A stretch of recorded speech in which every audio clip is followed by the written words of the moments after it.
Cool. Hello, everyone, and welcome to lecture 4 of CME295.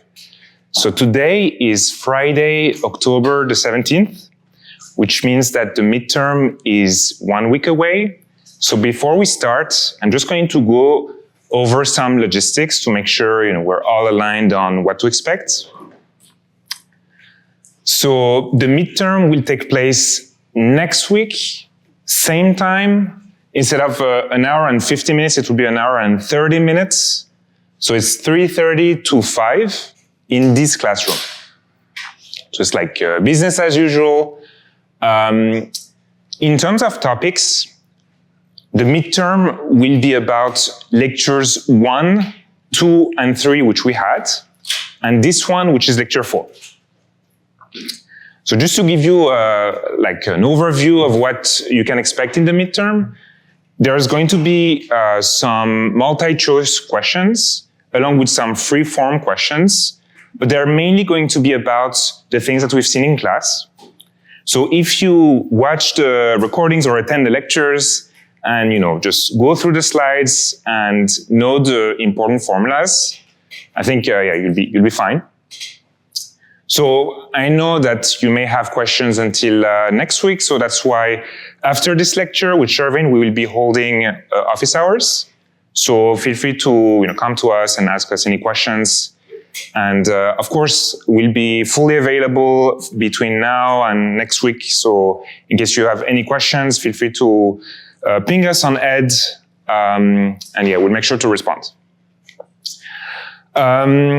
Cool. I also know that a number of you are auditing this class. So in case you're still interested to take the midterm for some reason, maybe because you have an upcoming interview, just tell us so that we can just expect the number of copies to print.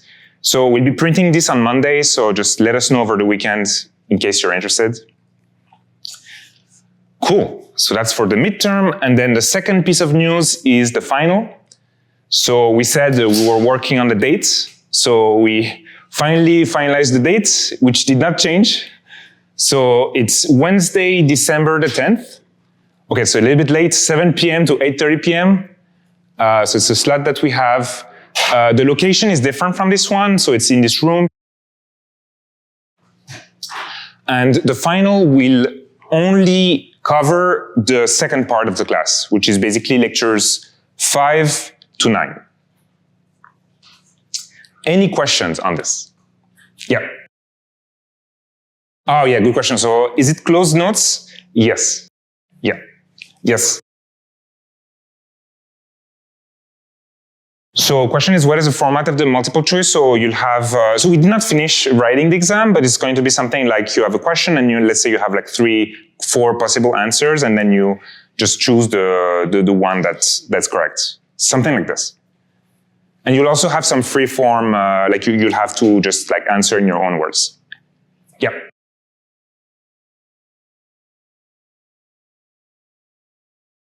Yeah, thanks. So question is, are we allowed to take anything? So it's closed book. So nothing. Just a pen. Yeah. Question is, no calculator? You will not need a calculator. But speaking of the cheat sheet, so I'm not sure if we mentioned, I think we did. So there is a cheat sheet for this one, which we cannot bring to the exam, but you can use for your, just your studying. That's on the website, class website. So yes, recommend looking at it. Cool. So super clear for everyone.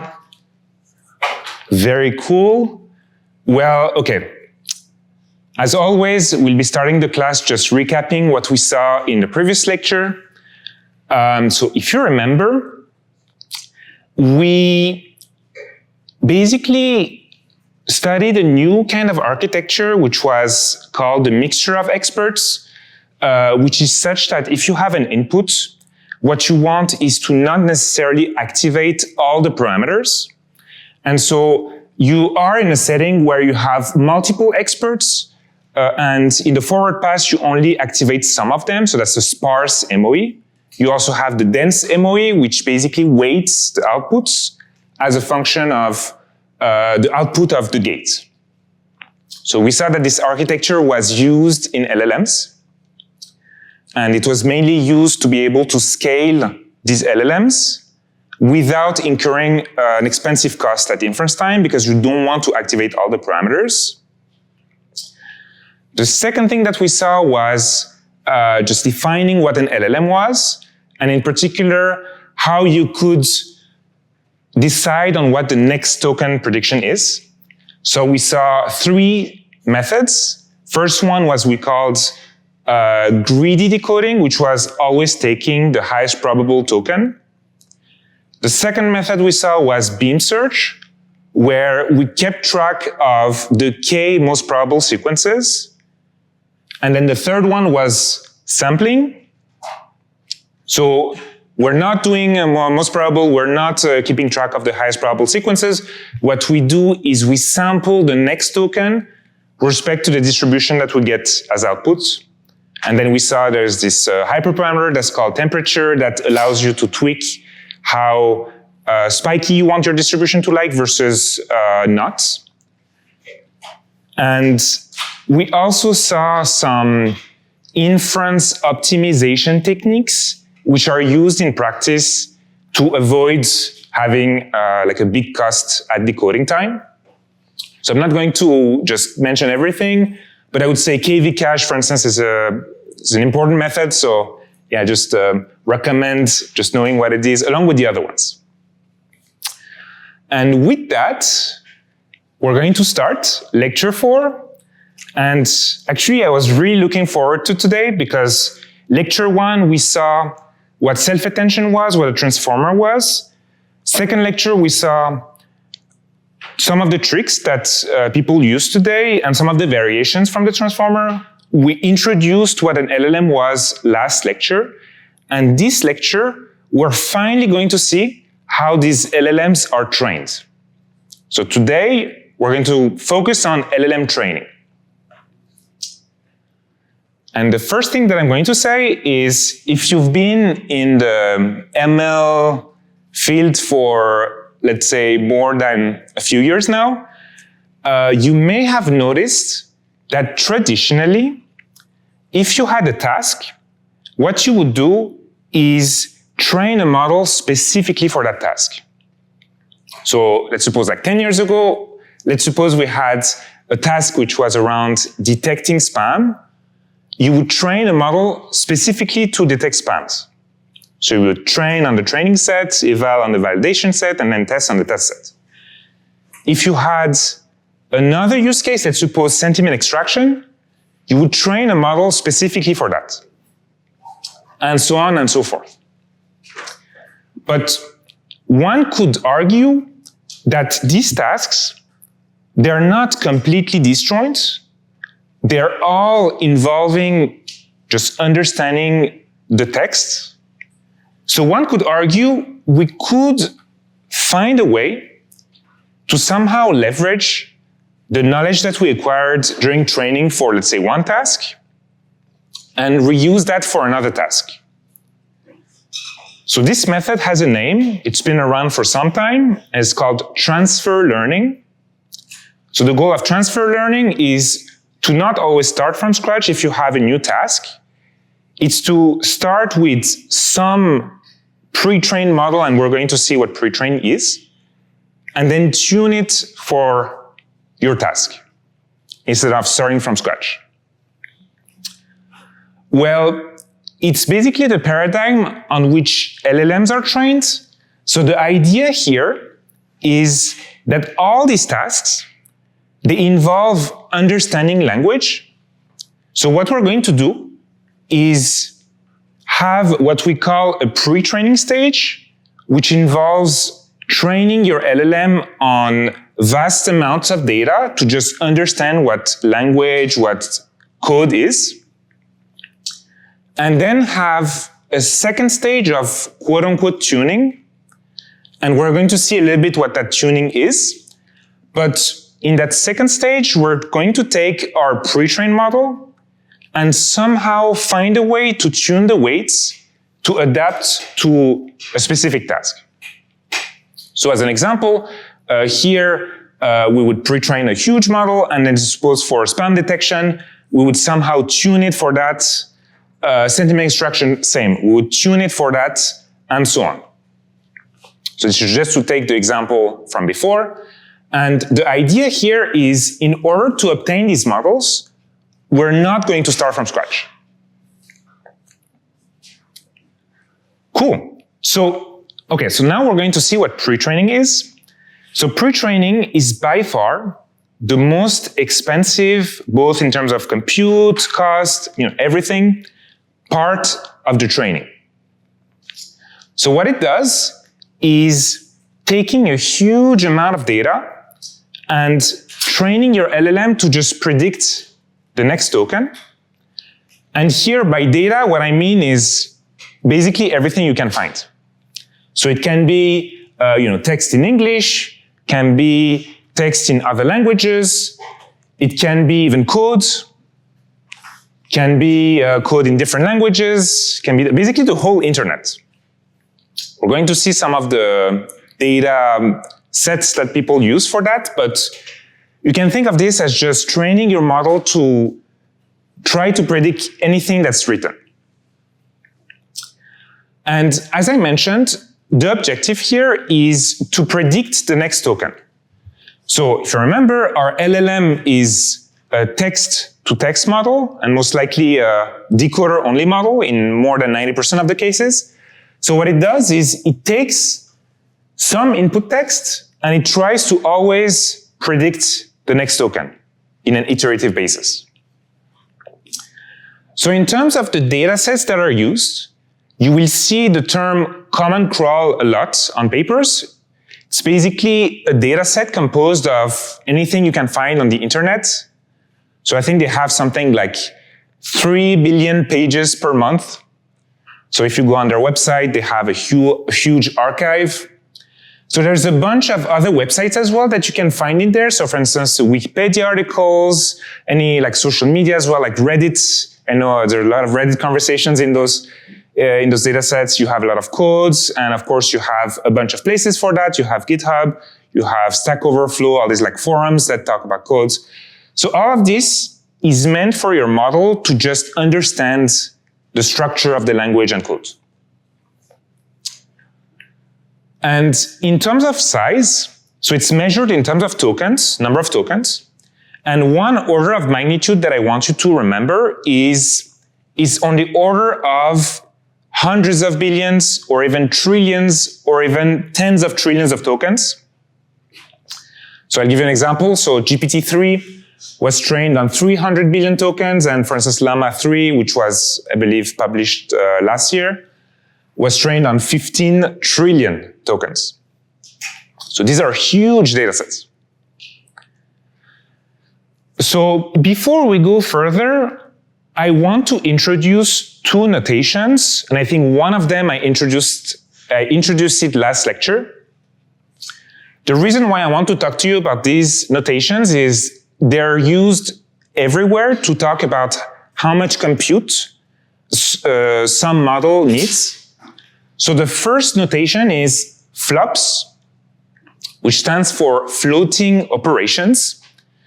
And what it is it's a unit of compute. So the higher the FLOPS, the more operations are involved, because by definition, FLOPS is the number of operations that involve floating point numbers. So floating point numbers, you can think of them as just like numbers with decimal points. So in terms of order of magnitude, training an LLM is on the order of 10 to the power of 25 FLOPS. And the way you obtain FLOPS, so usually it's like a complicated formula, but in your mind, you can think of it as something that is a function of the size of your data, so the number of tokens that you train it on, and the number of parameters of your model. So there's not like a universal formula because it also is a function of the architecture. So you can think of, for instance, MOE-based LLMs as requiring, let's say, less compute because only some parts are activated. compared to, let's say, dense LLMs. But you can just think of it as it's a function of the number of tokens and parameters. It's like O of the product between the two, more or less. And then there's a second notation that I want to introduce, which is also FLOPS, but it's different. So here, FLOPS stands for floating point operations per second. So it's a measure of compute speeds. So it's basically how fast can your hardware execute these operations. And so you also have like some order of magnitudes here. But if you're into, let's say, GPUs, you will see that in the description of GPUs, they always indicate FLOPS. And we will see that in a second. But I just want to call out that FLOPS here is usually all caps. Although you may see some papers that use one for the other, which is confusing. So I'll just recommend just contextualizing this notation with respect to the sentence that it is in, because sometimes people actually switch the two. But this is the common notation. So far, so good? Cool. Okay. So now we know that we have a pre-training step. We know it involves a lot of compute. We know it involves a lot of data. We know that our model is large. So what people did was trying to see how the performance evolves as a function of model size and training size. And there's this one paper called Scaling Laws for Neural Language Models that was published in 2020 that performed a bunch of experiments by varying these parameters. And what they found was the more compute you have, the better your model learns about predicting the next token. Same for dataset size. So the bigger your training set, the better it is. And the bigger your model, the better it is. So for some time, I think between 2019 and 2024, you were seeing models that were larger and larger, just people just building things that were bigger and bigger. Because according to these experiments, the performance was just getting better. So something else that they noticed was bigger models tend to be more what they call sample efficient. So what that means is for an equal amount of tokens that is processed, you will have a better performance with a bigger model compared to a smaller one. But then you can wonder, we don't have unlimited compute. Compute is expensive. It has a lot of drawbacks. So you have a fixed compute, and people also try to answer the question: given a certain amount of compute, how can you fix your training set size and your model size in a way that's more optimal? Because here you need to decide how big is your model. So what they did is they fixed a unit of compute, which is the color of these curves, and they tried training models of different sizes with different training set size. And what they saw was that there was always a sweet spot here, which followed some kind of relationship. And in particular, this is a table that summarizes, quote unquote, the optimal set of number of parameters and training set size, which is sometimes called the Chinchilla law. And what they realized was if you have an amount of training set size that's about 20 times the model size, then you're spending your compute in a, quote unquote, like an optimal way. And in particular, GPT-3, for instance, I think it was like 175 billion parameters, if I remember correctly, but it's only trained on 300 billion tokens. So this one, for instance, is, according to this, really undertrained, quote unquote. I think there was a question. Yeah.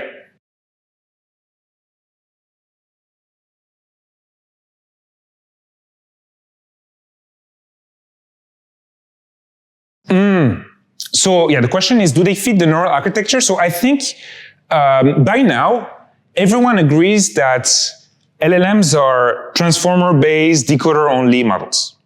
So everyone uses the same model. Yeah, so you can assume that when I say LLM here, it basically means decoder-only, transformer-based models.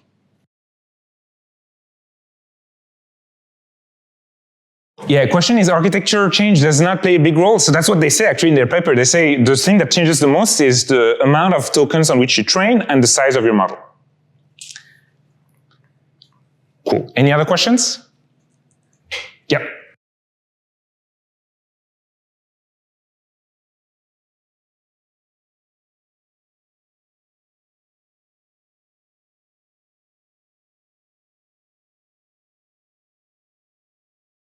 Oh yeah, good question. So question is there some kind of transfer learning between different versions of models? So for a lot of these models, they're actually closed source. So they don't exactly reveal these things, but I guess it's an interesting question, one that I cannot answer in a general way. So maybe, I think it's the best answer I can give you. But in any case, when you look at some of these papers, they always state how much it costs to train this, and it's always in the order of millions. It's always an expensive step, regardless. Cool. Just speaking of that, so pre-training has a lot of challenges. One of them is cost.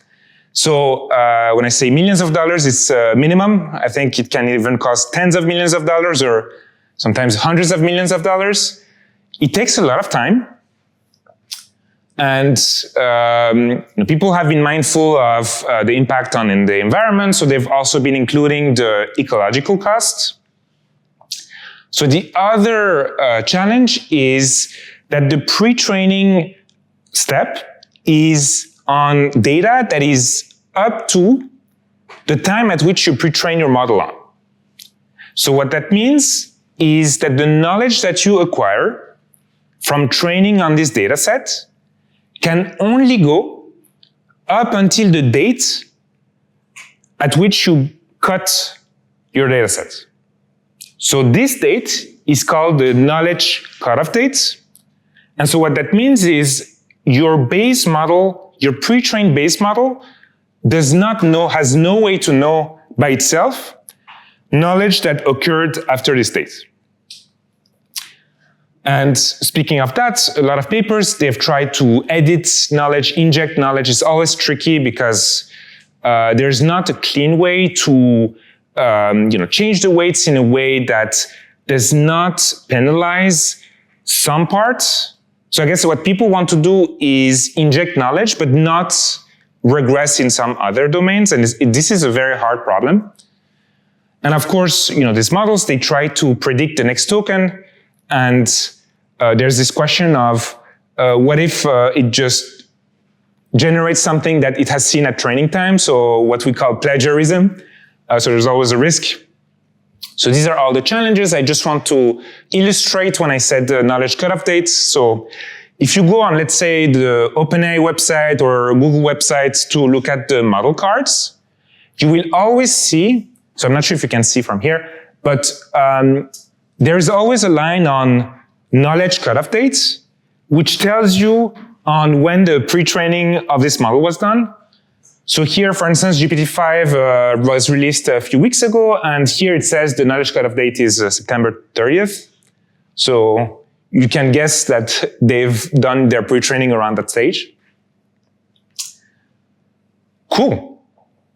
Any questions on the first part? Everyone good?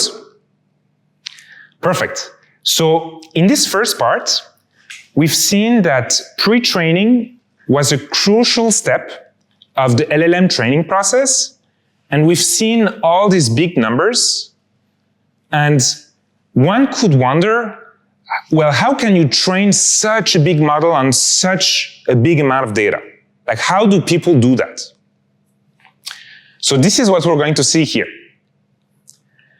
So just what I mentioned, so LLMs, you can think of them as decoder-only transformer-based models. So in order to train your model, you need that. You need a lot of data. But then if you look at your architecture, you see that a lot of the operations involve matrix multiplications. And I guess I have a question for you. What is the kind of hardware that loves matrix multiplications? GPUs? Yes. So you also need GPUs, actually more than one. Yeah, you had a question?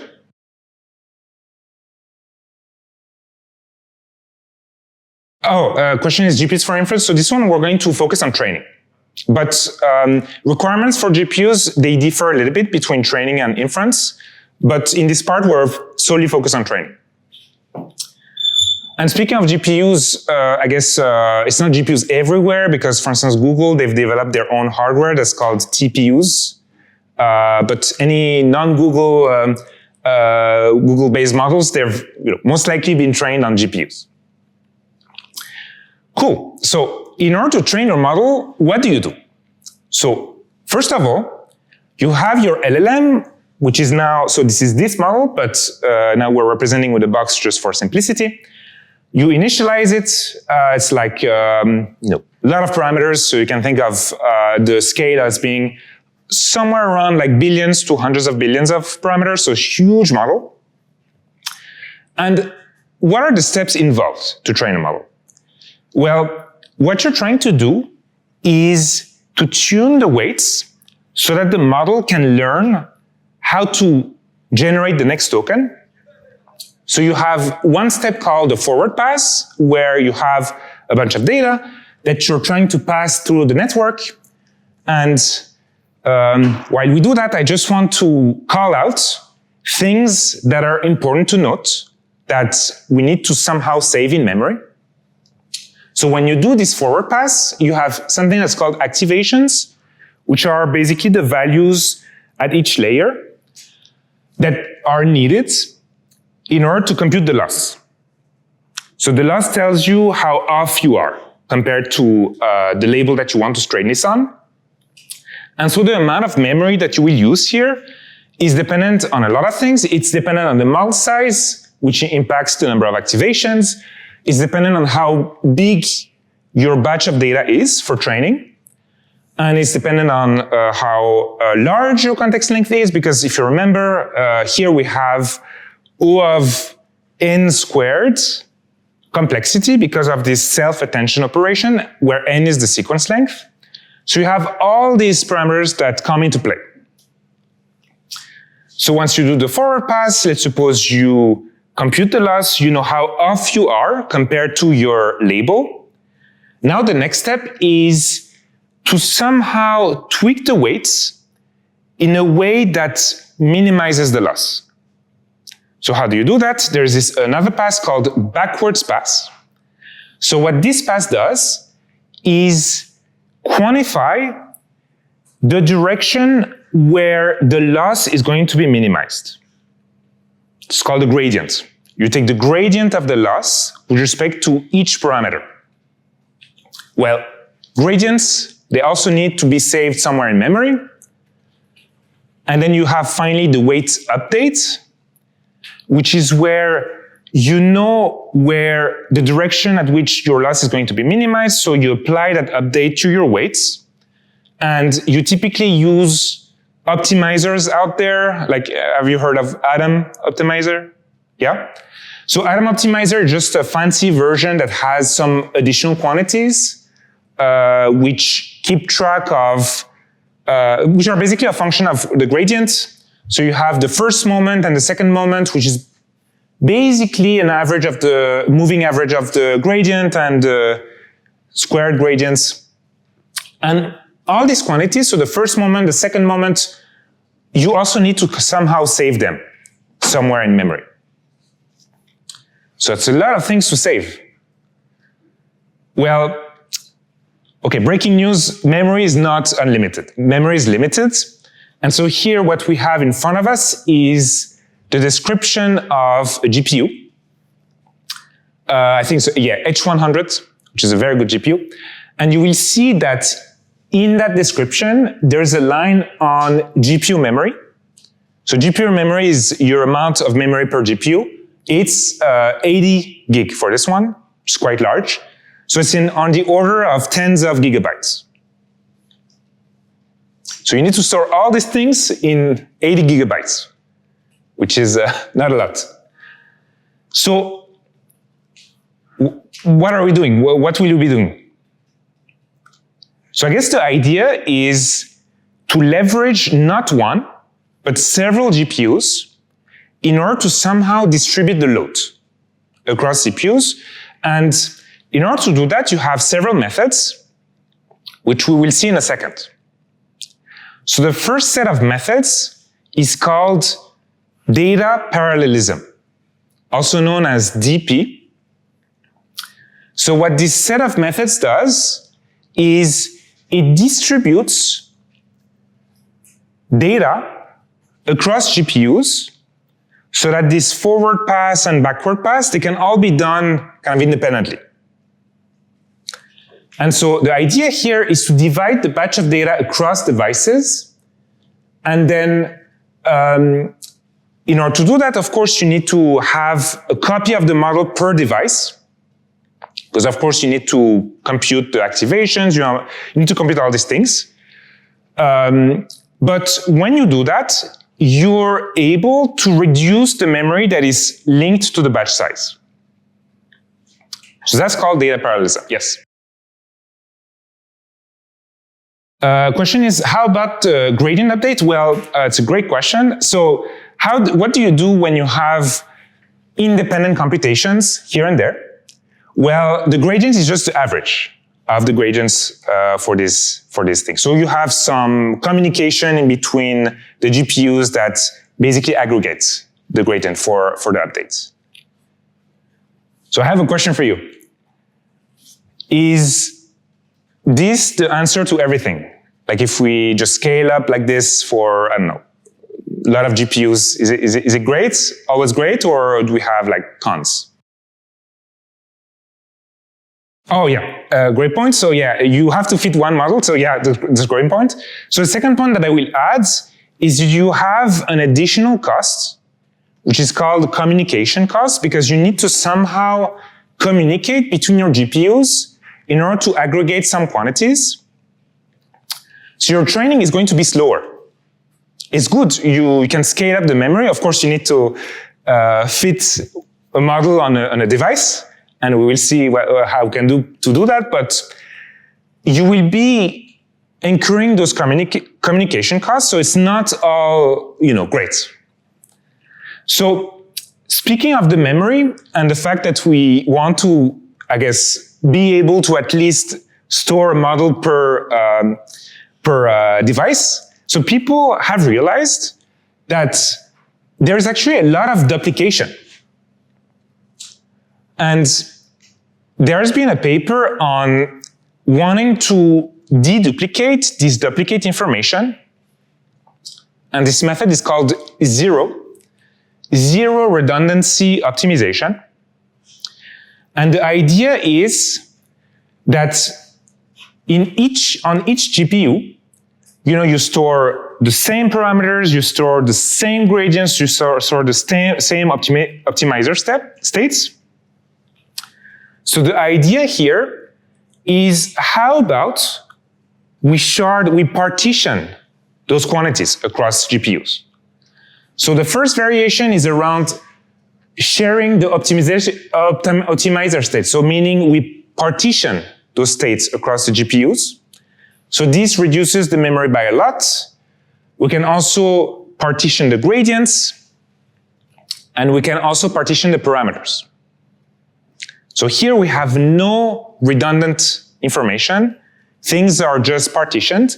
Well, the problem is you're going to have even more communication costs, but at least it allows for us to decrease the memory load on each GPU. So this is 0. So there's 0, 1, 0, 2, 0, 3, and I guess the variation that you will choose will be a function of how sensitive you are to, I guess, training time, and how big is your model, and whether this will be an actual problem, or are you just fine with just storing everything. So that's one set of methods. So this set of methods is, again, data parallelism. So it's basically you having independent sets of data that are handled by different GPUs. Well, you have another set of methods that's called model parallelism. So model parallelism tries to parallelize the operation even within one batch. So there's a bunch of methods. I don't want to sound too like a catalog, so we're not going through them all by one. But I will just call out a few that are worth noting. So if you remember, last lecture we talked about MOE-based LLMs and how sequences were being sent to different experts. Well, there is a way to distribute that across GPUs via these expert parallelism techniques, which is having, let's say, one expert on a device, another one on another device. So that's one thing worth noting. Another one I will say, so tensor parallelism is when you have big matrix multiplications to somehow cut that in a way that decreases the memory required for that. Okay, and maybe the last one I will say is pipeline parallelism. It's when you consider a forward pass as involving several layers. So you're going to say that one GPU is going to only be responsible for, let's say, layers 1, 2, 3, and then another one, layer 4 to 5, 4, 5, 6, and so on and so forth. So you also have that kind of parallelism. But anyways, there's a bunch of techniques, and the ones that I mentioned, they fall in the bucket of model parallelism. Make sense? No need to know the details on there, but I think just like knowing that there are several methods and just a rough idea, I think is a good thing to have in mind. Cool. So what did we do? So we realized that during the training process, we had to save a lot of things in memory. So what we saw was techniques that reduce the burden of having memory per GPU, so we're trying to distribute that across GPUs. So we saw data parallelism, and then the zero method that has some extra optimizations, and we saw model parallelism as well. So now we're going to see another technique that leverages the structure of the GPU. And you may have heard of this technique. It's called flash attention. It was actually developed here at Stanford in 2022. And in order for me to talk to you about this technique, I want to tell you more about what a GPU is composed of. So if you look under the hood, well, a GPU is very complicated, and I'm for sure not, I don't know everything either, but what I know is that we have two kinds of memories in a GPU. So you have one kind of memory that's big, but relatively slow, that's in the HBM, and then another kind of memory that is fast, but much, much smaller, which is on chip, next to where the compute happens. That's called the SRAM. So you have HBM and SRAM. HBM has something around, tens of gigabytes, so it's like the GPU memory that you saw in the description. SRAM is much smaller. It's like something around like several, tens of megabytes, let's say. So it's much smaller, but then it is like 10 times faster. So this one is a few terabytes per second, let's say, and the SRAM is tens of terabytes per second. So it's like a noticeable difference in speed. So what we want is to somehow leverage the strength of these kinds of memories in order to speed up the attention computation in an exact way. So what do I mean by exact way? So what I mean is we're not making any approximations to the computation. What we're doing is we're just leveraging the strength of these components and sending the computation in a clever way.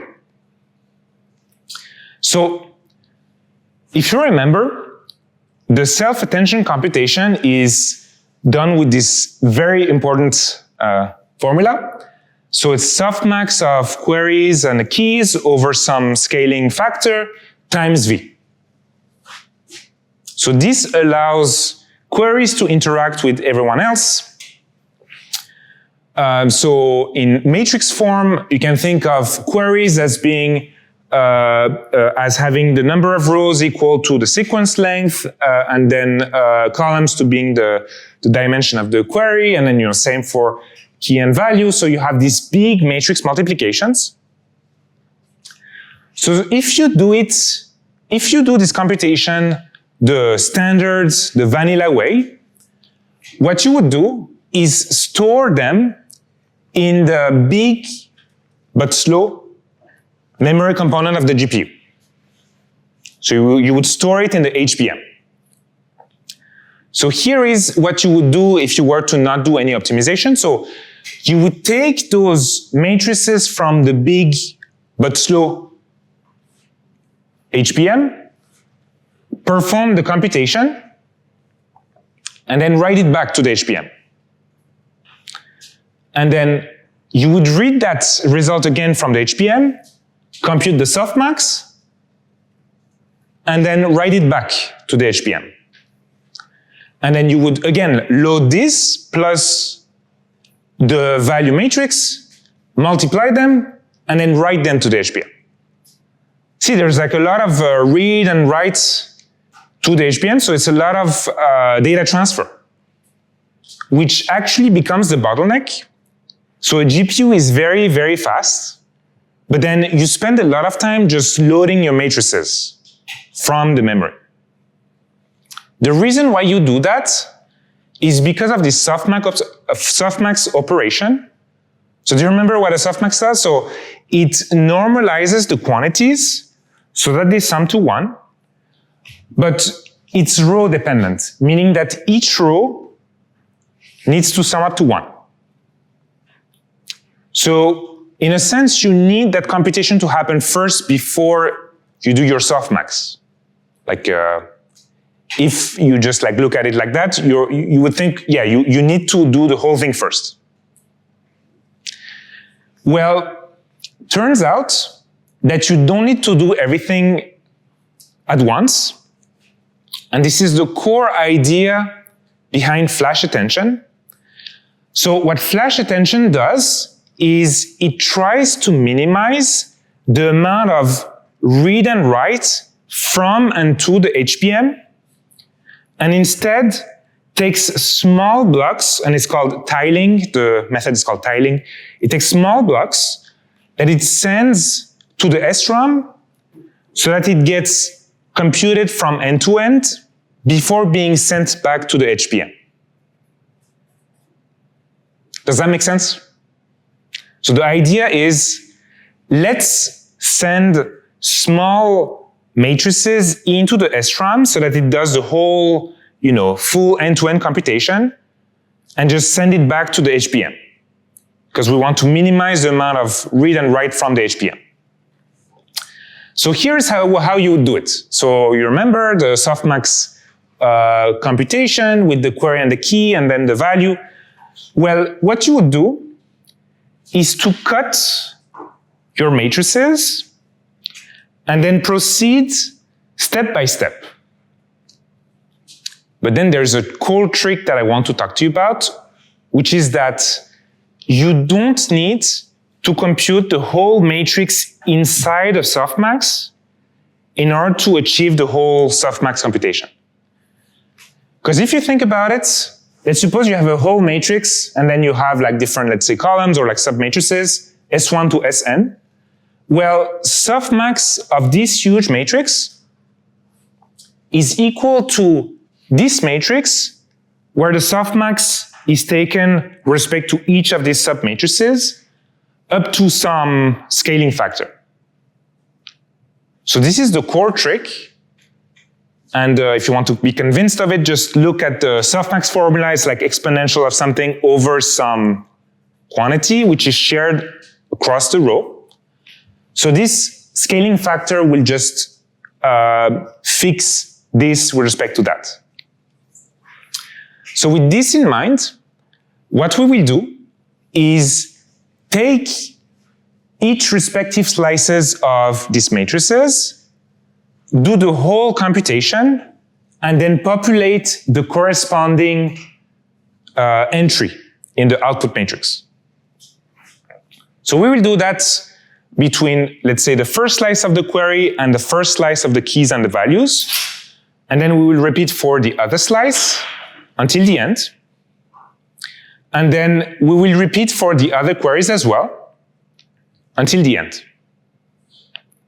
So what the paper explains is how this scaling factor is being computed. So this one is some formula that I did not put on the slide. So it's not necessary for you to memorize the formula, it's just the idea. And the idea is exactly this trick. So once you do that, you basically end up with only one read from the HPM. And these like tiled quantities are stored in the SRAM. And then they're read from the SRAM, which is very fast. And then computed, and then back to the SRAM. And then at the end, in order to accumulate the results, they're being sent back to the HPM. So just to make sure we're clear, so in green, it's basically when it's read from the SRAM, and then in blue, it's from the HPM. You have a question? Yeah.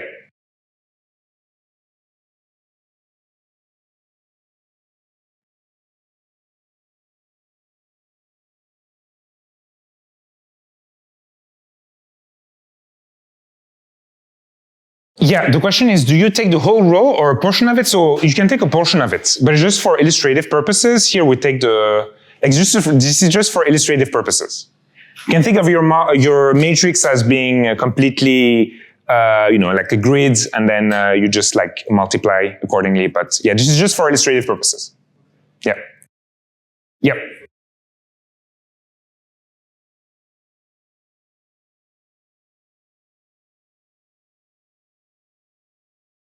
Yeah, so the question is, are you computing alpha and all these quantities on the fly, or do you have some estimation? So all this is exact.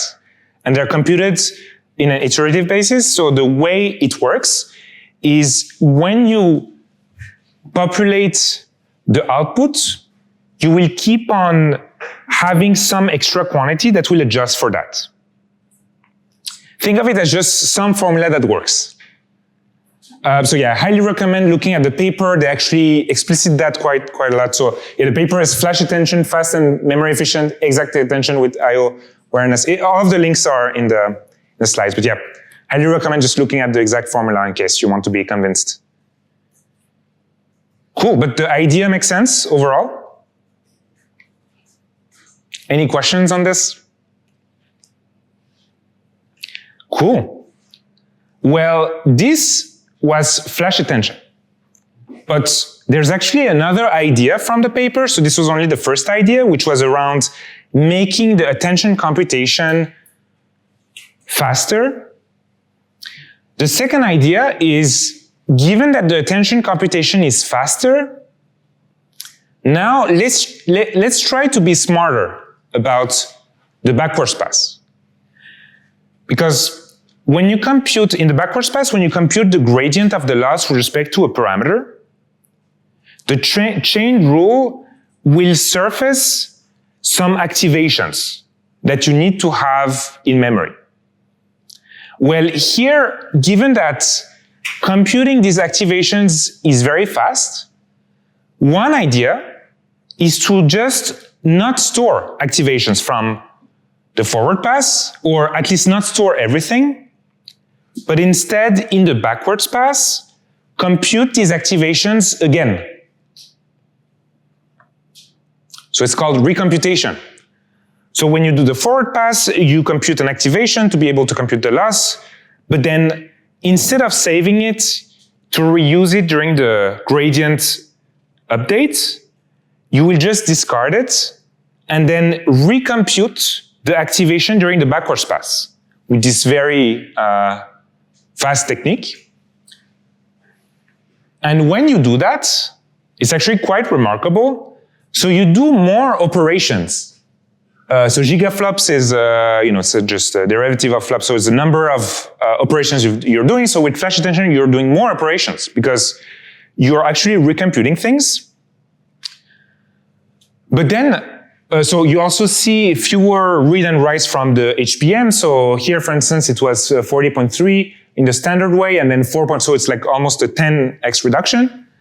But then you see that the runtime is also smaller. So this is very remarkable because usually when you recompute things, you are saving memory, but at the expense of runtime. You're just taking longer. But here you're not only taking less amount of time, you're also saving memory. So you're basically having everything, it's the best of all worlds. So this is what flash attention mentioned. So you will see that there are some I guess, variants of flash attention, so flash attention 2, flash attention 3. And I would say that these are more adaptation of these methods to the current infra, because each new GPU comes with new pros and cons, strengths and weaknesses. And I guess there's always a way to make these optimizations better. But yeah, I would say flash attention is quite a common trick. And I think it's a very good thing to know. So does that make sense? Cool. I'll take that as a yes. Okay, cool. Okay, so last thing. No, we have a few things that I want to talk to you about. So, you have your LLM with a bunch of weights. These weights, they're all floating points. So you can think of them as, just being numbers with a bunch of numbers after the decimal. One natural question you can ask yourself is, do you really need to know that much precision after the decimal point to be able to do a good job? I guess put another way, can you just cut your precision in some way to save on memory, but then keep the same performance? So this is the idea behind quantization. So quantization is the process of converting the precision of a number from, let's say, one setting to another. In order to better understand that, I think it's important to know how floating point numbers, how they are encoded. So in practice, they're just a bunch of bits. And here you have some bits that are responsible for, let's say, the exponent, some that are responsible for the mantissa, which is basically how granular your number is. And then one that is about the sign. So you have a bunch of representations of floats. So the most common ones are in this table. So you have single point precision, half precision, floating point 64, floating point brain float 16, that are each having different granularities for the 3 dimensions. So if we take the first 2 rows, which are the 2 most common representations that you will see out there, floating point 16 is only represented on 16 bits compared to 32. So it takes basically half the memory, if you want to think about it this way. But then it's less precise, meaning it's less granular. So I guess one idea that we could have is to somehow decrease the granularity of these weights and these numbers, hoping that it will not impact performance too much. So another thing that I want to mention is, back to that GPU description, you see that there is also a bunch of information around the compute speed. So I'm not sure if you can see very well can you see very well on the slide? So I'll read it. The compute speed as a function of which kind of representation you're using. So here, if you're using FP64, which is this super granular way of representing numbers, you only have 34 teraflops of compute speed. But then if you're using, let's say, FP32, which is half of it, you can kind of double your compute speed, and so on. You have all these other numbers as well. So the idea is you can save on memory, you can also go faster. So with these in mind, I just want to touch on one last technique before giving it to Shervine, which is mixed precision training. So the idea behind mixed precision training is to leverage different granularities of float representations such that it will not hurt the performance too much, but allow you to save on memory and do things faster.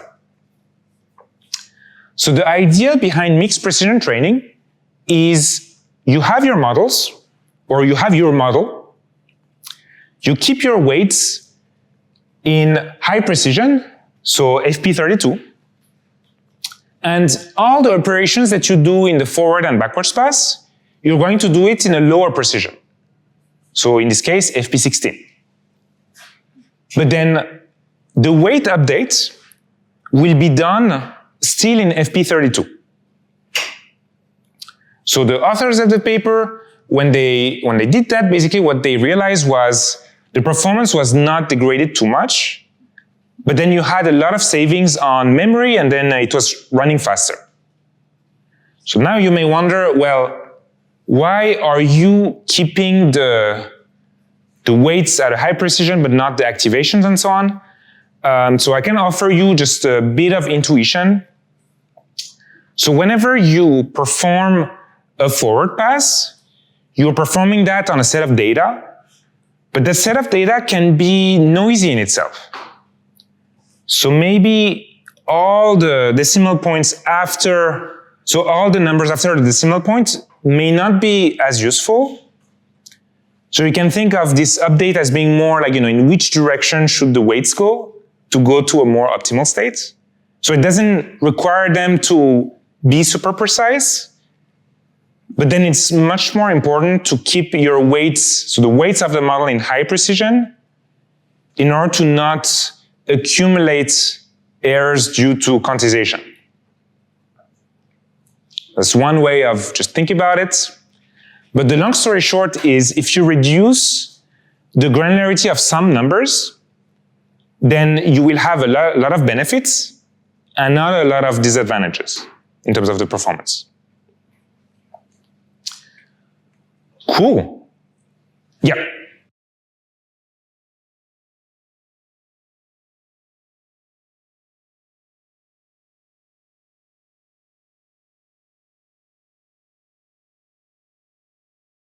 That's a great question. So the question is, do you apply this technique to all weights of all layers or just to some of them? So there's been a lot of papers on that. And the answer is there are some variations to it. And so the answer is not necessarily. So I do have some pointers, happy to share them with you, but some parts may be more important than others. So this strategy is a little bit like a high-level idea, but there are always some variations from setup to setup. Yep.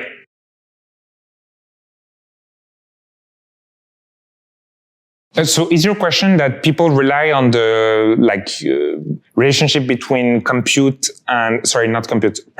and token from the Chinchilla paper, but it may be different from their setup, which may introduce something. Is it basically your question?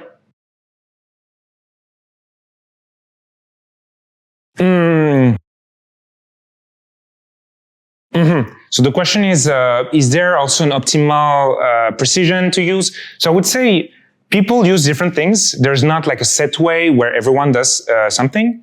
But I would say that these scaling law, like this Chinchilla law, is actually something that some authors, they try to reproduce for their own model. So actually, for instance, the Llama 3 paper, there's a whole part around trying to have some relationship between, given a fixed amount of compute, what is the optimal number of tokens and then number of parameters that is unique to their setup. So what people do is they do this thing themselves on a small amount of training set and on smaller models so that it doesn't cost them too much. They try to see what the relationship is for their setup, and then they extrapolate. And I believe that's how Llama 3, so I think there's a model so Llama 3, 405 billion parameters. I think they had a whole section just justifying that they came up to this number with some experiments that they run. So to your question, I think it highly depends on the kind of model that someone is training, and they'll probably have this analysis, I guess, with respect to their own setup. Does that answer your question? Cool. Okay, good. Yeah.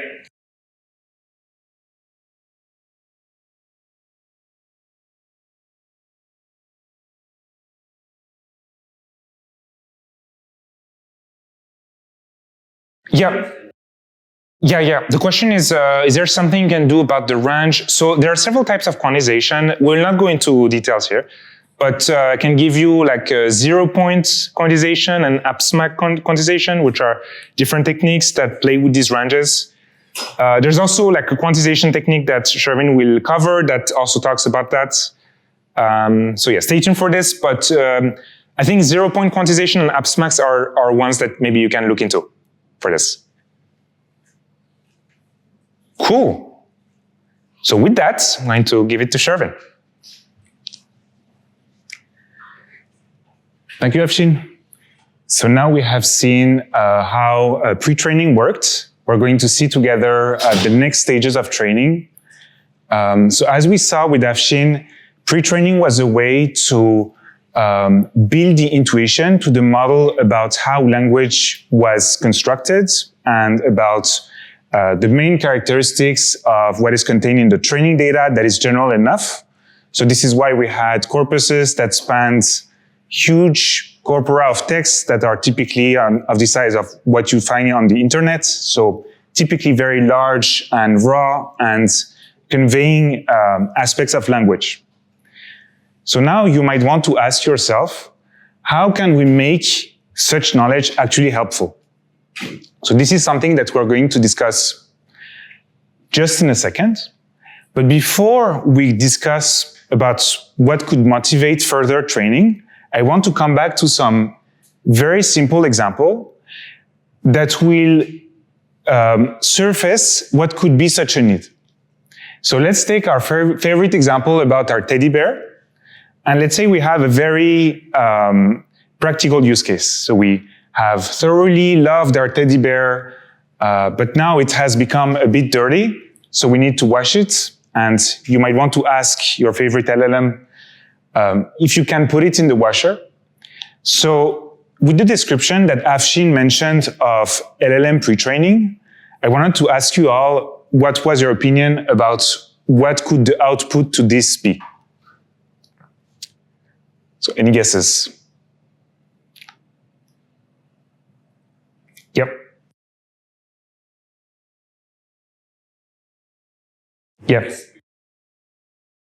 Yeah, excellent. Yeah. So the answer, the guess was maybe another question. So I think that is a great guess that could definitely be it.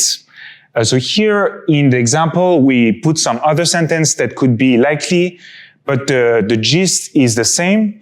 It has been trained on next token prediction, not being an assistant or someone that is helpful to you, So this is why it will try to mimic what could be the pattern here and what could be potential likely next words. So for example, the example we put here is something that relates to like how the teddy bear is composed of, and because it's in the same domain as kind of teddy bear, and then when you talk about washer, then maybe it has been trained on data that includes materials of teddy bears, so that could be it. And I have a question with you all. Are you happy with it? No. Yeah, exactly. So this is why we're going to see what we can do with the model to make it helpful to you. And this stage is called fine-tuning. So we're going to see that it enables us to, like in the case of the general case of LLMs, to make the LLM helpful assistant. But also, if you have a specific use case, you can also use this technique to tune the general representation of the language towards your task of interest. But we're going to focus first on what is done for LLMs in general. So first, I want to define some terms. So model fine-tuning is commonly known as SFT. SFT is short for supervised fine-tuning. So the supervised part suggests that we need some labels, and it's actually the case. So it's pairs of inputs and outputs that we provide the model to be trained on. And this is why it's called supervised. And then fine-tuning is the term that refers to refining the weights that have been already trained. So you start from the pre-trained weights, and you further train the model on additional data to get a fine-tuned model. And then one interesting note that I will tell you all is that the objective function, even though it's the same, will differ a bit from the pre-training task. So in the pre-training task, you start with the BOS token, beginning of sentence, and you fit all your corpora of data trying to predict the next token. But here, since you have this supervised fine-tuning setup where you want the model to do something useful in cases of interest, so let's say when I ask the model about washing my teddy bear, so washing my teddy bear is actually an input that I give to the model. It's fixed. I don't want the model to parrot what I say. I want the model to be a helpful assistant to what I conditioned it on. So in this setup, the input is not a location where you would predict the next token. You would not do teacher forcing on it, but rather start from this input and then predict the next token onwards. And then you're going to tune what the optimal distribution of next token can be based on this input. So any questions on the overall idea of SFT before we dive in a bit deeper? Yep. So the question is, we don't put loss over the input. That's right. So you start from the input and you start predicting the next token, and then the loss calculation starts from there. Yep. Everything good? Okay. So what I was just telling you is that SFT can be done to tune your own task of interest, but also it's something that is being done at one of the main stages of training LLMs as you use it every day. And then this transition from the model being a good representation of language to a useful assistant is a subcategory of SFT called instruction tuning. So instruction tuning comes from the fact that we want the model to answer instructions. So now I'm going to show with the graph what I was just mentioning regarding predicting the next word. Okay, so actually just in a bit, first we're going to look at the data. So with Afshine, we saw that the composition of the data for pre-training was basically the whole internet, where you had sources that were carrying knowledge such as Wikipedia, and in general, like masses of text of English that tells the model about how English and other languages work, as well as coding. And here it's slightly different. For instruction tuning, we're going to look at data that presents to the model how it can most helpfully respond to instructions. So you can divide this in several categories. So here we present some categories that could be helpful to users of LLMs. For example, story writing. You're interested in writing a story, you give it a set of instructions, and then you have a ground truth that is attached to it. Other examples include poem creation, list generation, explanation, and many more that are part of the data mixture of SFT. So basically you run all these supervised fine-tuning training with the input that is given, and then you train the model on predicting the output. And I'm going now to show what it looks like. So let's say your instruction is here. So you ask your model to do something. So it could be formulated in a different way, but just to keep it short, I just said, do X. And then the yellow part is where you start feeding your objective function on. Does this make sense? Okay, great. So as I was mentioning, the data mixture includes instruction geared data. So for example, you had all of these kinds of tasks that users might ask for at inference time. So it's what I put under the category assistant dialogues. And these days, since you have all these large models that already exist out there, and let's say you want to generate a new one, you don't necessarily have to start from scratch. So all of these that I mentioned were originally human written. So you had all these instructions that people gathered, and you had expert linguists that had a set of instructions on how to write the best answer that was fluent, helpful, and everything that was geared towards maximizing your happiness as a user. But these days, you can use these already trained LLMs to generate such data. So typically, when you have a large model that is very performant, you can feed it such instructions, sample some generated outputs, and then have a human or some other LLM review the quality. So it's something that speeds up a bit the curation of such data sets. So I just wanted to emphasize on the fact that it's not only human generated these days, but you can have some assistance.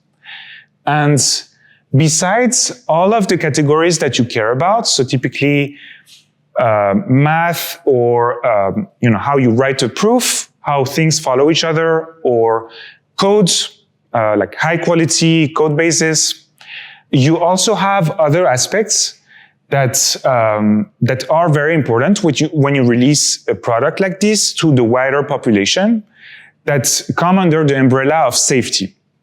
So you want your model to be helpful but also harmless. So you also have in the data mixture oftentimes a subset that enforces the model's behavior not to repeat some of the harmful content it might have seen on its pre-training corpus. So it will include techniques that might reject some user prompts. So you might have tested on your own the limits of an LLM today. If you submit queries that might lead to something that is considered bad, it would just say, okay, sorry, I cannot answer this.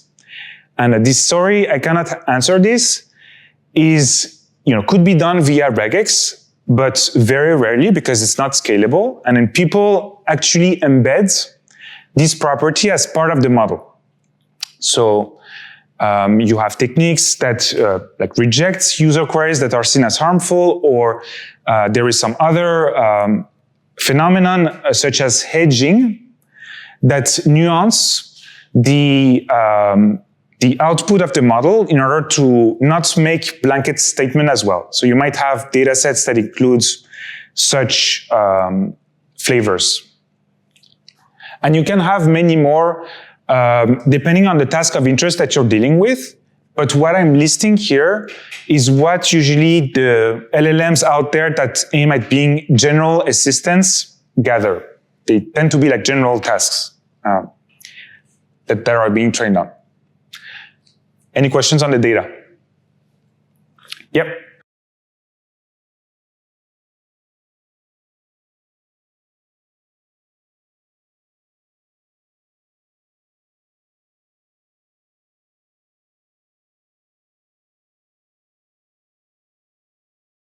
Yep. So the question is, the story writing example doesn't precise what kind of poetry the story should be about, so it might be ambiguous. How can it generalize? So that is a great point. So we rely on the model's knowledge that it has accumulated at pre-training time to be able to generalize beyond the examples that it has been fed. So let's say now you have a story about poetry. And from pre-training, it knows about all kinds of poetry that exist out there. So you could imagine, after fitting such an example at supervised fine-tuning time, that you could give more details to this prompt, and then the model has the ability to generalize the generation of the story with respect to those other attributes.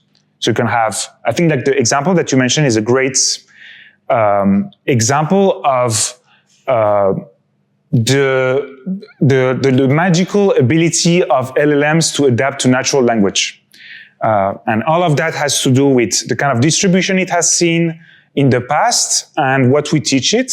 So I think like the concept itself of writing stories is the key learning to the model that it can kind of generalize. Does that make sense? Yeah, okay, great. I think there was another question here.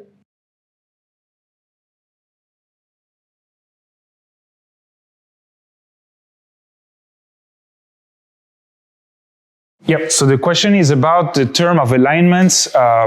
Is this post-training what is called as being aligned? So you're ahead of me. In a few slides, we're going to talk about it. Yeah.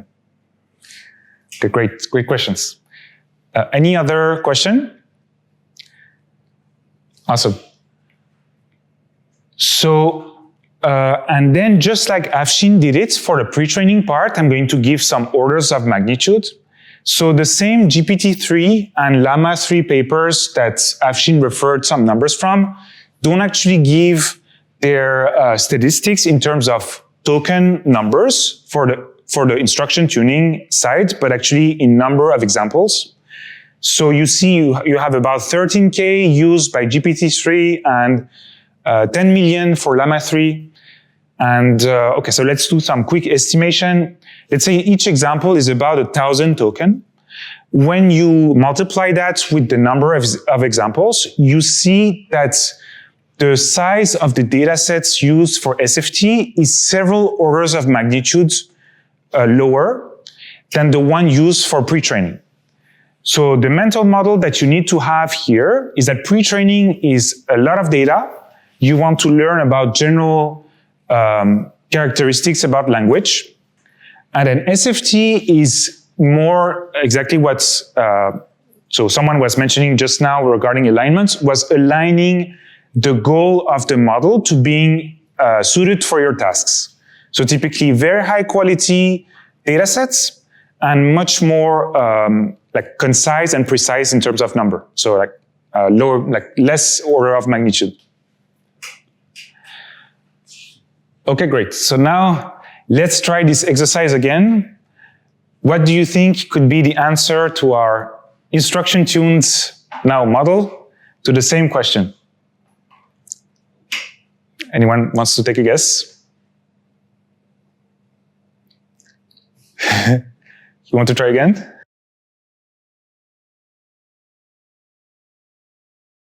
Yeah, so the answer was yes, you can put in the teddy bear in the washer, except that you shouldn't put your teddy bear in the washer, you should hand wash it. So it will give you the answer that is helpful to the user and indeed this time respond to the query. So which is pretty nice. So now we talked about all the things that are great about supervised fine-tuning. Now that I'm going to detail a bit more about what could make it hard or challenging, and then motivate the optimization part that we're going to see afterwards. So first, we talked about it a bit. When we have these data sets, these data mixtures for SFT training, we need high quality data. And when you say high quality data, means oftentimes human involved in the loop. You need to make sure it abides with all the rules and all the characteristics that the user will care about. So typically it's highly involved. So originally these first models, they were almost all human, but now you might have some mixture of human and generation. But one good thing about these things is that the data sets they are trained on are reused. So it's a work that you do once and you can complement with respect to time, but it's still very expensive in time and resources.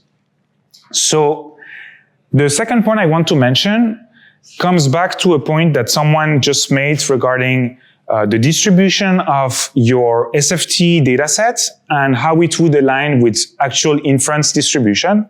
So in the case of the story regarding a specific kind of poetry, the distribution of prompts that precise the kind of poetry seems close enough for generalization to be made. But you could think about examples that widely differ.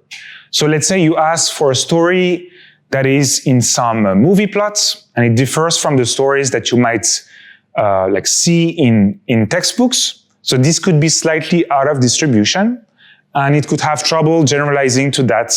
So prompt distribution is very important, and aligning that prompt distribution with respect to the target task is of interest. Yep.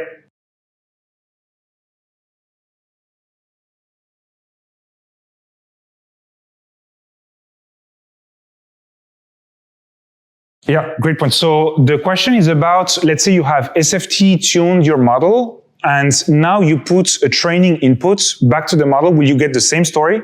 So it has to do with the phenomenon that Afshine was mentioning regarding memorization. So in practice, you will not see the same story most likely, because the sampling that you're doing is with a non-zero temperature. It will maybe have the same flavor, but not word for word. Then the flavor of that story, if you have the exact same prompts, might be the same. You know, it depends on what it has seen as at pre-training time. But yeah, so the answer is that if I had to give a guess on that precise example, it might be the same flavor, but definitely not the same wording. Yeah. So, and it might be a different story if the sampling goes through some other region of the space. You know, stories are highly creative, and the pre-training corpora of like data mixture had like all kinds of stories in there. So, like the specific example of story is likely to generate different like outcomes.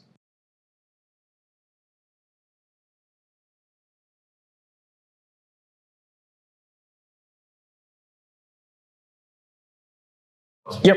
So the question is, will how much the model wanders around depend on the temperature parameter? And yes, so typically when you have a higher temperature, so it's also called more creative, and it's for that reason. It might also generate things that are less likely on its output distribution with respect to what it has learned. And this is exactly, you know, a case of something that we learn. So yeah, the answer is yes. So the question is there any way to tune that? So when you tune the temperature, you exactly do that. Yeah. Or were you thinking about something else?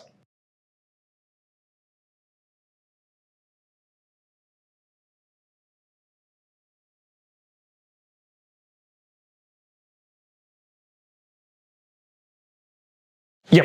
So the question is, is there something else you could do to have like variations in the response? So for that, I have a simple but hard solution. You would need more data in that category that will ground the model into seeing what kind of distribution we target with such queries. And I think that will be one way for the model to generalize more.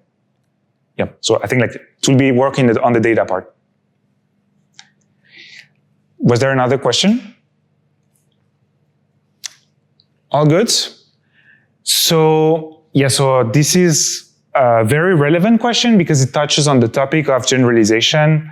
So, yeah, so data mixture matters a lot, and having points that are sparse enough in the distribution space to give the gist to the model of what it needs to learn rather than repeating the same story again and again will have a lot to do with generalization powers.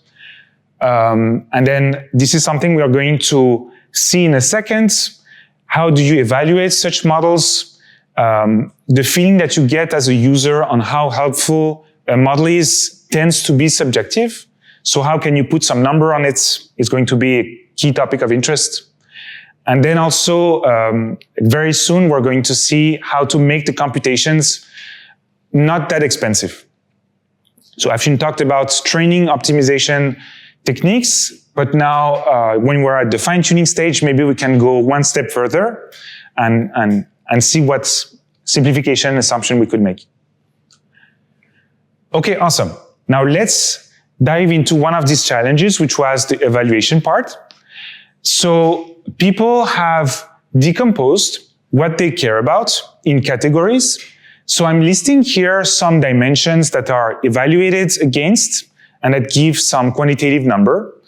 So you have a general language where this benchmark that is popular is generally one score that people report. It's a MMLU, which is massive multitask language understanding. So it has, I think, 50 or so tasks in there where the model is being evaluated against, and you have some score that you can compare with. You have benchmarks on reasoning, on math reasoning, as well as code generation. So here you have all sorts of acronyms, and there is like even way more. So benchmark, basically the setting up benchmark has been one area of research. So you always see more and more benchmark coming in because people tend to optimize for those that exist. And then there are like some gaps that might be filled by further ones. And the GSM 8K stands for grad school. So yeah, grad school math. 8K stands for the number of examples. Yeah, I think so. Or maybe G stands for something else, but it's like high school topics, basically. And one very interesting pattern that people have seen as these models came out and as they were evaluated against these benchmarks is that sometimes for a same kind of model, you see all of a sudden a spike in numbers with respect to some of these benchmarks without a clear explanation behind it. And there is this paper that I highly recommend taking a look, which explores the phenomenon of training on the test task. Not the test set, the test task. So when you have benchmarks regarding math reasoning, let's say, it matters a lot if the model has been trained on data that relates to that kind of reasoning versus not. And this is why when you type in those kinds of benchmarks, you will see that there are sets of so-called auxiliary training that can be used for the model to be trained on the same domain. And in that way, it enables like the fact of comparing models with respect to that specific capability. So what the paper tries to convey here is that if you want to compare models between each other, you need to compare the training mixture it has been trained on, and then ensure parity in terms of training on the test task. So you need to make sure that, for example, the two have been trained on the test task or not. And if it's one and the other not, then it might not be a good thing to compare them. It doesn't give you like the intrinsic value of the model. So yeah, that's an interesting phenomenon here. Any questions? Okay, great. So we can move on. So one thing that I was mentioning here is that it's very hard to get a sense of how good a model is, even with respect to benchmark scores, because oftentimes what happens is that as they come out, people design data on the training side that resembles more what we try to solve on the benchmark side. So sometimes you end up with models that score great everywhere, but you as a user don't necessarily see added value to it. It's not the fault of models, it's not the fault of the benchmarks, it's just that it's very hard to give a number that conveys the value to you of the model. So this is why people have come up with other techniques to put a number on model evaluation. And you might have heard of Chatbot Arena. Have any folks heard of it here? Yeah. So it's a website where models can be submitted, and users come in and they ask their questions, and they're presented responses from two models, and they're being asked to judge which one is better. And then with some pairwise computations done on the website side, they come up with some ranking in the end that ranks model with respect to quote-unquote user preference. So it's a sort of number that is being put on the vibe seen by the user. And is it all perfect? Actually, no. So it suffers from several issues that are another set of issues that are hard to deal with.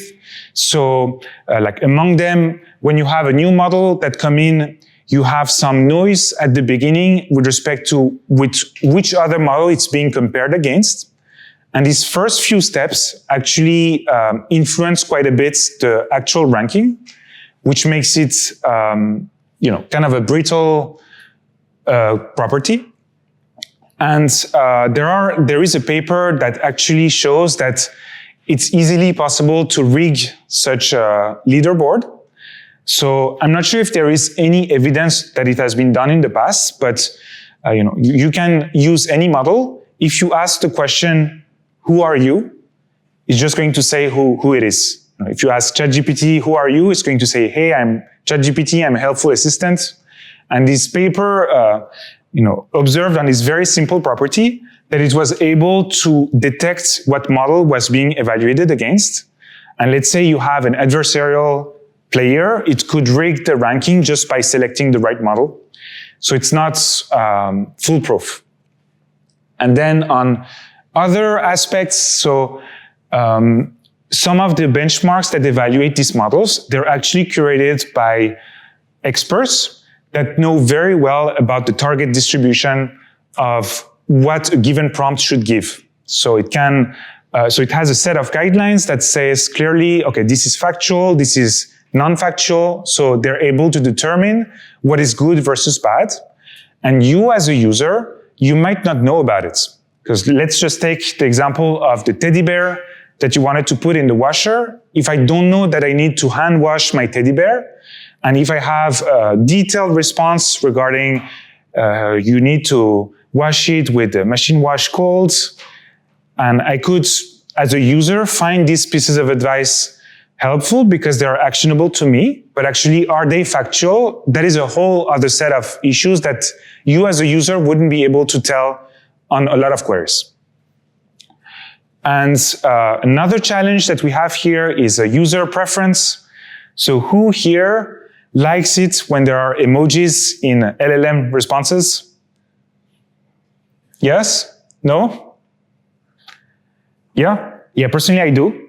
And I think there are like strong opinions, and some people don't like it at all. So they will downrank such responses, but actually it's something that the user should be able to tell and choose, and then the distribution of people who choose the best model with respect to the distribution of the wider population that is going to use these models is going to be different. Oftentimes, and I think the emoji case is a good example. Because I think generally emojis are popular in the wider population, but I think domain experts might not like it as much. So I think that mismatch is one that you would see here. And then the last point I will mention here is the safety side. So you as a user, you don't really like it when a model rejects your prompt. When you ask about something and it says, okay, hey, sorry, I cannot answer it. So there will be a bias towards responses that actually respond to your query rather than respect some safety principle that might be eventually the intended product decision. So there is also this kind of bias that pops up here. And as I was mentioning, evaluation is a hard problem. So you have all these angles that you can explore. And it's not one number that's going to tell you what you care about. It's the combination of all of these. And in the end, it's tailored to what you actually need. So you would need to see the strengths and weaknesses of a given model and to determine like which one corresponds to your use case. Okay, so I'm going to come back to one question about alignment here. So we're going to see at the next lecture a further step into aligning the model to do what you want to do in a step called preference tuning. And then the combination of fine tuning and preference tuning, which comes after pre-training, is what we call alignment of the model. So like these two steps are called alignments. And I want to call out one other thing. There is one step we didn't mention here that is called mid-training, that has been emerging very recently, which consists in a step just after pre-training in aligning the kind of data that the model is being trained on to the tasks that you really care about. So it's the same pre-training objective, but aligning the kind of task and the kind of data sets to something that you care about. And so it's an emerging trend. I have not mentioned it, but just so that you know, mid-training is something that you would have between pre-training and fine-tuning. All good? Okay, great. So now we're going to tackle one aspect of the challenges that we had mentioned regarding fine-tuning, which is computational expense, the fact of being computationally expensive. And we're going to look at it with one well-known technique called LoRA, which is a technique to fine-tune your weights at the fine-tuning stage in an efficient manner. So it's widely used, and it saves a lot of compute. So when you look at your weight matrices, instead of directly fine-tuning the whole weight matrix, the LoRA technique decomposes the fine-tuning between the weights of the pre-trained model and additional weights that it decomposes into a low rank multiplication. So in this formulation, the pre-trained weights that you have is frozen. So this W0 is frozen. And then B and A are the matrices that you need to tune. So B and A are typically, so they have dimensions that will match the number of rows and number of columns respectively for the number of rows of B and number of columns of A. But then the dimension of the columns of B and then rows of A is R, which is the rank of these matrices, which is typically taken very small.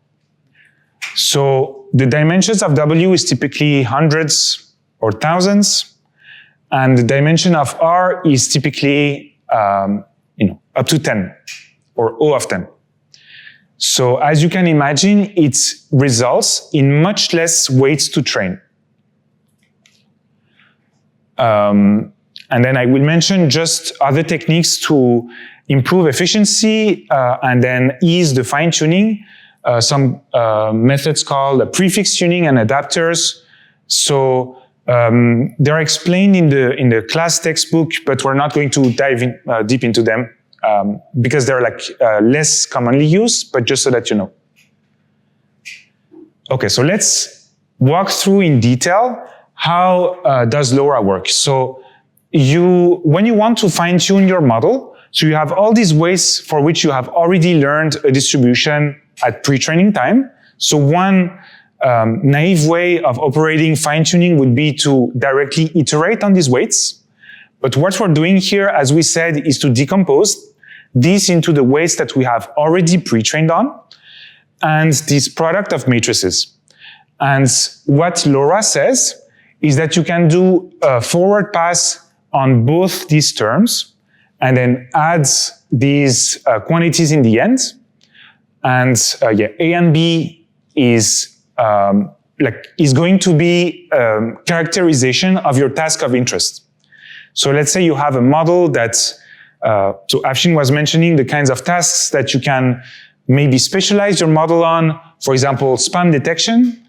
So you would take your pre-trained model, instantiate this B and A in weights, like in the weights of your model, fine-tune on them, and then what you will have is that B and A are going to be specific to this task of spam detection, similarly for sentiment extraction, and so on.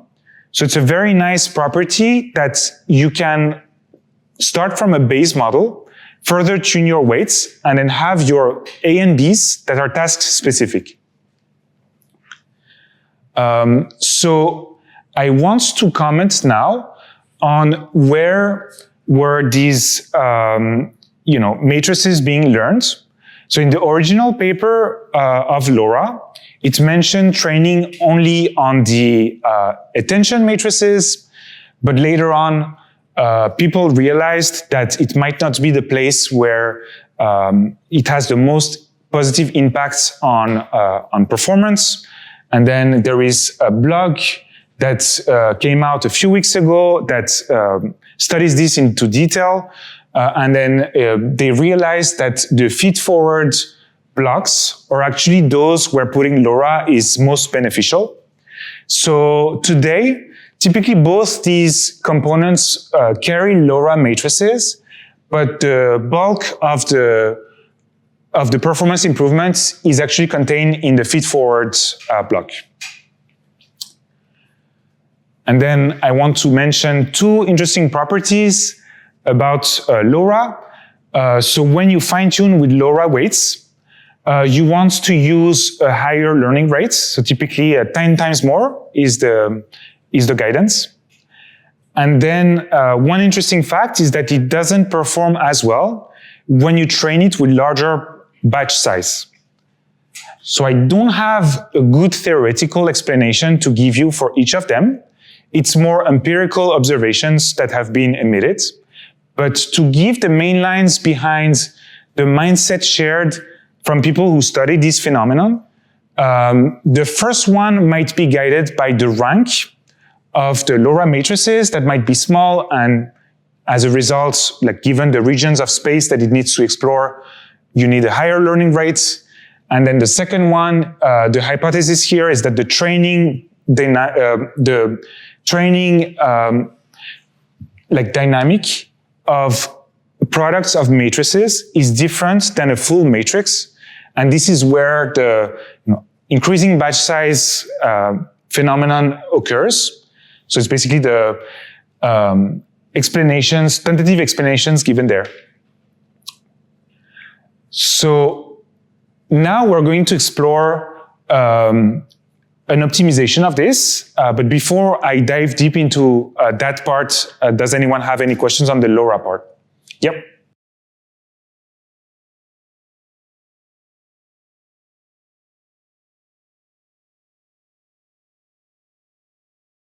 Yep, great point. So the question is, do you do grid search on the rank? So you could. So it's a design choice, the rank R. Typically, people would have done it before you. So you have an idea of what rank could be well suited for your use case. So you could definitely do grid search, or you could just pick a popular value. I think a 4 is used commonly. You can just go with one of them. Yeah, and then we are going to see that the reduction in number of parameters is so huge already that reducing even more maybe doesn't matter that much. Like that initial reduction by orders of magnitude goes a long way, and then that is just a hyperparameter tuning. And you can see a given rank in a given setup as being a design choice. Okay, so we have 2 minutes, and we're going to quickly cover quantized LoRA. So the techniques that Afshine mentioned just now regarding quantizing weights and so reducing the memory footprint is something that we're going to see just here. So when you look at these matrices W0 and A and B, what people have done in this paper is to quantize the weights of W0 into a format that is very smart, and then compute and iterate on these matrices that are being learned, A and B, in full precision, which is in that case BF16. And then the quantization of these frozen weights is super smart. It's in a format called NF4, which assumes that the weights are distributed normally, and it splits the space into quantiles rather than buckets of fixed size, which puts about the same amount of number of values into each. So it kind of optimizes the bits that you use for encoding. And what it does is that it does like a double quantization process. So it quantizes the weights, and then in a second step, it quantizes the quantization constants that we didn't see at length here, but basically when you want to convert your full weights in and out of quantized states, you have constants that are generated, and they propose to quantize these constants as well. So this method generated 16x VRAM savings, and then the double quantization methods gave some extra savings, but not that much, but it's interesting to know. And then we're exactly on time. Thank you for your time.